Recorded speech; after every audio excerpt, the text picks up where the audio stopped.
বাপির ঘরোয়া রান্নায় আজকে হবে চিংড়ি মাছ আলু দিয়ে নারকেল দিয়ে মালাইকারি। তাই চলো, যেহেতু আমি আলু লাভার তাই চিংড়ি মাছের মালাইকারি করব আলু দিয়ে। দেখো এখানে চিংড়ি মাছ নেওয়া হয়েছে, এটা ছাড়ানো হবে। আর নারকেল নিয়েছি, আলু ডুমডুম করে কাটা হয়েছে, আর নিয়েছি হচ্ছে জিরে, আদা আর কাঁচা লঙ্কা দিয়ে একটা পেস্ট তৈরি করতে হবে। শুধু জিরে, আদা আর কাঁচা লঙ্কা। তাই চলো নারকেলটা ফাটিয়ে নিয়ে ফার্স্টে নারকেলটা কুড়িয়ে এটার ভেতর থেকে দুধ বের করে নেব। নারকেলের দুধ দিয়ে আজকে পুরো রান্নাটা হবে। তাই চলো দেরি না করে বাপির ঘরোয়া রান্নায় দেখতে হবে, পাশে থাকতে হবে। আর অবশ্যই লাইক কমেন্ট শেয়ার করে জানিয়ে যাবে যে কোথা থেকে তোমরা দেখছো, কে কোথা থেকে। তাই দেখো এখানে নারকেল কুড়িয়ে নারকেলের দুধটা আমি টিপে টিপে বের করে নিচ্ছি এখান থেকে। পুরো দেখো এক বাটি নারকেলের দুধ হয়েছে।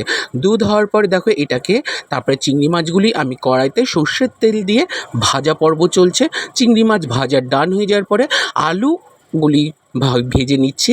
আলুটা ভেজে নেওয়ার পরে ওই যে পেস্ট করেছিলাম সেই পেস্টটা দিয়ে এটাকে মাখা মাখা করে নিতে হবে। নেওয়ার পরে দুধের মধ্যে চিংড়ি মাছগুলি দিয়েই আমি সেই দুধটা এবার এর মধ্যে দিয়ে দিচ্ছি। তাই চলো নামানোর আগে অবশ্যই ঘি গরম মশলা দিয়ে নামাতে হবে।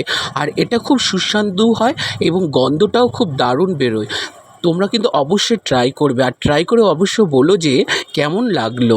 এটার মধ্যে কিন্তু পেঁয়াজ রসুন একদম ইউজ করবে না, কারণ এটার একটা ফ্লেভারই আছে যেটা খুবই সুস্বাদু।